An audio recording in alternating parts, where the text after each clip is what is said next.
Back with another video, and today I'm going to be talking about a year of ownership of my Abarth 595 Competizione. I've owned the car from new.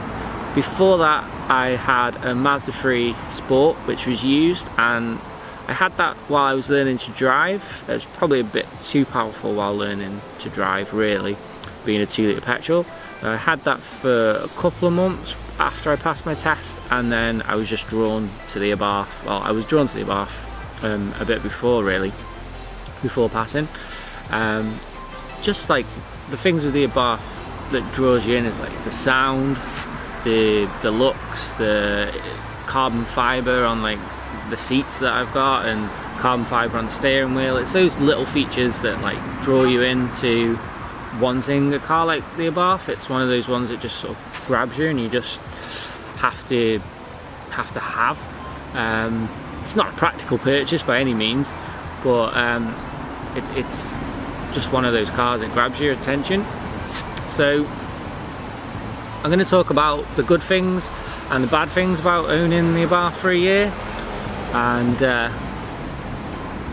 I'll decide whether it was a good decision to go for the Abarth and what I might have done differently. Owning the Abarth has had its ups and downs. Certainly a lot of things I do like about it. The sound, the performance, and it's been it's got that sporty look, so it's been really good when I've taken it to Cars and Coffee, which I've done quite a bit this year. I've taken it to the Liverpool Cars and Coffee, Wirral, Cheshire, and Alderley Edge once, but it's been really like interesting for taking it to the car shows, because you do get people that want to sit in it and want to have a look at it, and are generally interested in the Abarths. It's not sometimes it's not something that they would like typically go for, but they've shown an interest in it. So it's nice to have the car that does draw like a bit of attention, which is kind of the point in owning a car like this. You don't own it for being discreet, and yes, it does look a bit like a Fiat 500, but there is things that show on it that it's not, like the side stripe and the wheels and the spoiler. It does have some differences. People generally know that it is something a bit different, and certainly know it when you pull away from them at the lights, or onto the dual carriageway or something like that. But yeah, it's got its negatives as well. Certainly comfort is a big issue with the Competizione. The suspension is really stiff, and you do feel it if you hit a pothole. It really does jolt you. The seats as well, and the comfort aspect, being the carbon fibre back seats and being quite hard, you definitely feel it with the comfort. It does tend to sort of hurt your shoulders a little in the seating position, and it'd just be nice if the seats were a bit lower. I think a lot of people have said that in the reviews of the car, but it would definitely be nice if you had a lower seating position, and maybe a bit more adjustment, like the steering wheel would move in and out, which it doesn't, unfortunately. So it does make it a little bit difficult if you want to lean the seat back but actually still reach the wheel. So you kind of have to sit upright, and then it does make it less comfortable. But it's one of them things, one of those quirks in a car like the Abarth. You just have these quirks. So other issues I've had with the car: the radio has been replaced once, and it's been updated a few times, and it's still having issues. We switch the car on rare occasions, especially I think on like damp days. damp cold days, the screen won't display anything on the radio screen, but you will still get the radio working. You just can't use the screen, which is an absolute pain in the neck. And there's no real quick fix. You can switch the car off and on again loads of times and it doesn't tend to fix it. Although it did do something that made it work the last time it happened, so maybe I can try that, basically switching the ignition on slowly, and then it did come back on, but it doesn't always work that way. So I'm getting it taken in again to have a look at and get the radio updated, so hopefully that will fix the issue with the radio. But you just never know, it might come back. Other things, the most annoying thing is the air conditioning fan inside, which is an absolute pain. It makes a high pitch kind of squeaky noise. I'll play a video for you now so you can hear what it's like.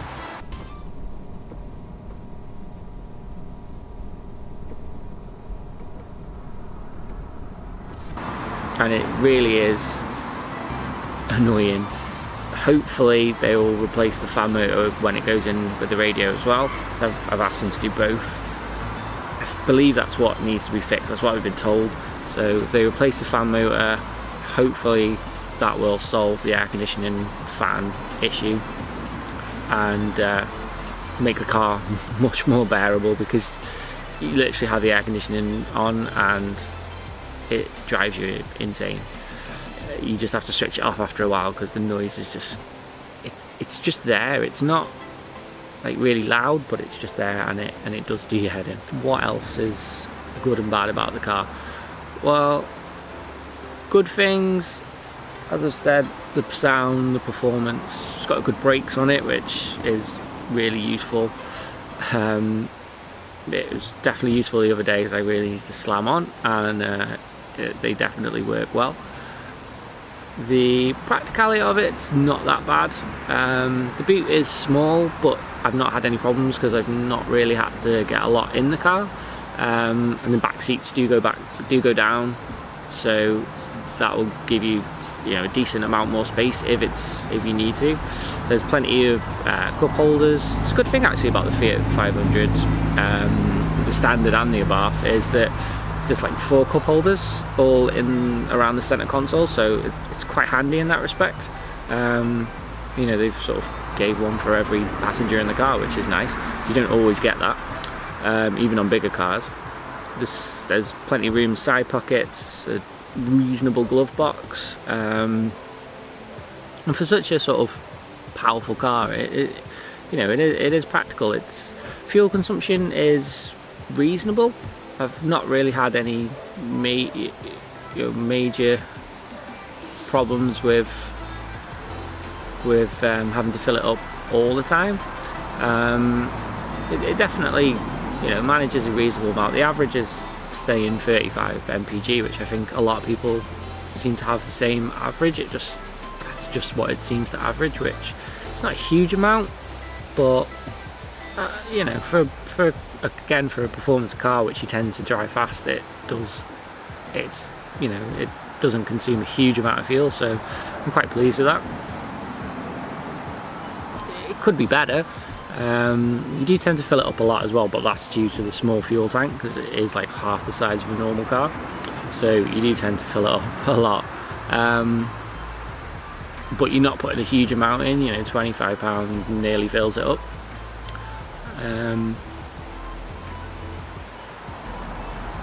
It's just those niggling issues which have put like a dampener on owning the car. Hopefully they're solved and the next year of ownership will be more enjoyable, less trips back to the garage for the dealership for getting warranty repairs done to the car, which thankfully everything's been warranty so far, so it hasn't cost me anything. But yeah, I really enjoyed owning the Abarth. There's been times where I wasn't too sure about it, where I thought, is this really a good idea? you know, I should have gone for something else. Partly for me, because I didn't put in a huge deposit or anything, the payments have been pretty high on the car. Probably higher than what I should have gone for, but that's a lesson learned. Maybe I'll get something cheaper for a bit and I can save some money up and then get something better later on, but it's still manageable. It's just, I've looked around now, which I didn't do as much originally, and there was probably quite a few other options I could have gone for. Maybe like VW Polo GTI, or maybe even a Golf, but and then in other manufacturers like Fiesta STs, but I wasn't really that keen on going for an ST.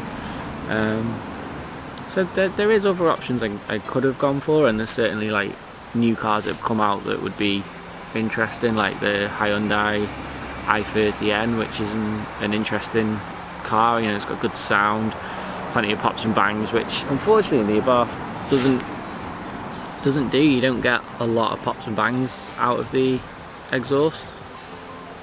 That's due to being Euro 6 compliant, but I think if I'd have got a used Abarth, it could have been a better option, because I might have been able to modify it more, which is something I kind of want to do to mine. I want to change the exhaust, maybe remap it, but I don't want to void the warranty, so I'm not sure whether I will be doing that. It's an option for the future, but it's a risk as well, so I think in hindsight probably would have been better off getting a used Abarth if it would have been affordable enough, but a used one, really there wasn't much difference between getting a used Abarth and getting a brand new Abarth, really. Just the used one probably would have ended up owning it if I would have done it on finance, but depends how the payments would have come out. So was it the right decision to get the Abarth 595 as my first new car? Probably not. It probably could have been some more practical choices out there. Some cars that had bigger boots, a little bit better on the fuel economy, a bit more comfortable, but it's a fun little pocket rocket. It's certainly got its flair, it's certainly got the sound, it's certainly got the features that I like the carbon fibre back seats, but comfort is definitely a big issue with it. It'd be nice to have a comfortable car to get into in the mornings, not have a freezing cold metal gear stick, not have the annoying air conditioning fan, just things like that really, that, you know, even extras like heated seats and stuff, but I'm not going to be like a fuddy-duddy about things like that. I'm not bothered about heated seats and heated steering wheels and stuff, you know. A car like that, it's lightweight, it's fast, it's not got a big engine, so you're not using huge amounts of fuel, so it all works, you know. It's a little pocket rocket, and hopefully I can go on some fun drives with it. I did one fun drive with it this year with the dealership that's local to me, and hopefully I can go on some more fun drives, go to some good places, good roads, do some filming with it as well on those roads, and have a good second year of ownership. So that's my thoughts. Thanks for watching, and I'll see you again soon. Thank you.